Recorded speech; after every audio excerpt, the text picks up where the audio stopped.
Hi hello അസ്സാം വലൈക്കും. ഞാൻ ഇന്നിവിടെ നമുക്ക് പെട്ടെന്ന് ചെയ്യാൻ പറ്റുന്ന ബ്രേക്ക്ഫാസ്റ്റായിട്ട് രാവിലെ തന്നെ ചെയ്യാൻ പറ്റുന്ന ഒരു പത്തിരീൻ്റെ റെസിപ്പിയാണ് കാണിക്കുന്നത്. നമ്മൾ നൈസ് പത്തിരി ഒന്നും ഉണ്ടാക്കുന്ന പോലെ കുറേ ടൈം വെച്ച് കുഴക്കുക പരത്തുക അങ്ങനെയൊന്നും ചെയ്യേണ്ട ആവശ്യമില്ല. ഇതിന് നമ്മളെ വീട്ടിൽ കട്ടിപ്പത്തിരി എന്നൊക്കെയാണ് കേട്ടോ പറയുക. ചില ഭാഗത്ത് കൈപ്പത്തിരി എന്നൊക്കെ പറയും. അപ്പോൾ ഇവിടെ കട്ടിപ്പത്തിരി എന്നാണ് പറയുക. നൈസ് പത്തിരി ഒന്നും ഉണ്ടാക്കുന്ന അത്ര ടൈമൊന്നും ഇതിന് എടുക്കില്ല. രാവിലെ നമുക്ക് പെട്ടെന്ന് ചെയ്തെടുക്കാനായിട്ട് പറ്റും. അപ്പോൾ നമ്മൾ ഇത് ചെയ്യാനായിട്ട് അരിപ്പൊടിയാണ് എടുത്തിട്ടുള്ളത്. അരിപ്പൊടിക്ക് നമ്മൾ കുറച്ച് ഉപ്പ് ചേർത്ത് കൊടുക്കുന്നുണ്ട്. ഉപ്പ് ചേർത്ത് കൊടുത്തിട്ട് നമ്മൾ ഇതിലേക്ക് ചുടുവെള്ളമാണ് കേട്ടോ ചേർത്ത് കൊടുക്കുന്നത്.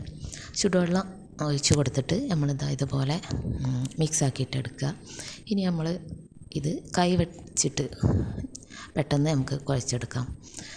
നൈസ് പത്തിരി ഒക്കെ ഉണ്ടാക്കുന്ന പോലെ കുറേ നേരമൊന്നും കുഴച്ചെടുക്കേണ്ട ആവശ്യമില്ല. ഇതുപോലെ പെട്ടെന്ന് കുഴച്ചെടുത്തിട്ട് വലിയ ബോൾസാക്കിയിട്ട് എടുക്കുക. വലിയ ബോൾസാക്കിയിട്ട് ഒരു ഷീറ്റിൽ കുറച്ച് എണ്ണ തടവിയിട്ട് ഇതുപോലെ കൈ വെച്ചിട്ട് ഇങ്ങനെ പരത്തിയിട്ടെടുക്കുകയാണ്. കട്ടിയിലാണ് നമ്മളിത് പരത്തിയിട്ടെടുക്കുന്നത്.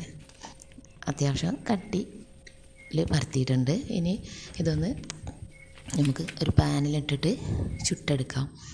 അപ്പോൾ അതൊരു പാനിലേക്ക് ഇട്ട് കൊടുത്തിട്ടുണ്ട്. ഇനി ഇത് നമ്മൾ പാനിലേക്ക് ഇട്ട പാട് ഫസ്റ്റ് നമ്മൾ പെട്ടെന്ന് തന്നെ മറിച്ചിടുക. പിന്നീട് കുറച്ച് നേരം വെയിറ്റ് ചെയ്തിട്ട് ആ ഭാഗം ഒന്ന് വെന്ത് കഴിഞ്ഞതിന് ശേഷം ജസ്റ്റ് ഒന്ന് വെയിറ്റ് ചെയ്തിട്ട് കുറച്ച് നേരം ഒന്ന് വെയിറ്റ് ആയിട്ട് മറിച്ചിട്ടാൽ മതി. ഫസ്റ്റ് വേഗം മറിച്ചിടണം, പിന്നെ കുറച്ച് നേരം കഴിഞ്ഞിട്ട് മറിച്ചിട്ടാൽ മതി. പിന്നീട് നമ്മളിത് മറിച്ചിടുന്ന ടൈമിൽ അപ്പോൾ നമ്മളെ പത്തിരി നല്ലോണം ഒന്ന് പൊങ്ങിയിട്ട് വരും, വെന്ത് ഒന്ന് പൊങ്ങി വരും. അപ്പോൾ നമ്മളെ കട്ടിപ്പത്തിരി ഇവിടെ റെഡി ആയിട്ടുണ്ട്.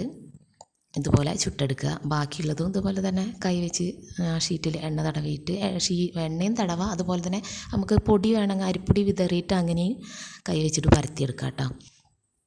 ഇതുപോലെ പത്തിരി നല്ലോണം പൊങ്ങിയിട്ട് കിട്ടും. അപ്പോൾ ബാക്കിയുള്ളത് ഇതുപോലെ തന്നെ ചുട്ടെടുക്കുക. നമ്മളിത് കുഴച്ചെടുക്കുന്ന ടൈമിൽ കുറച്ച് തേങ്ങ കൂടെ ചേർത്ത് കൊടുക്കുകയാണെങ്കിൽ നല്ല ടേസ്റ്റ് ആയിരിക്കും കേട്ടോ ഈ പത്തിരിക്ക്. അപ്പോൾ നമുക്ക് രാവിലെയൊക്കെ പെട്ടെന്ന് ചെയ്യാൻ പറ്റിയ ഒരു പത്തിരീൻ്റെ റെസിപ്പിയാണ്. നമുക്ക് ചിക്കൻ കറീൻ്റെ ഒക്കെ കൂടെ കഴിക്കാനായിട്ട് നല്ല ടേസ്റ്റാണ്.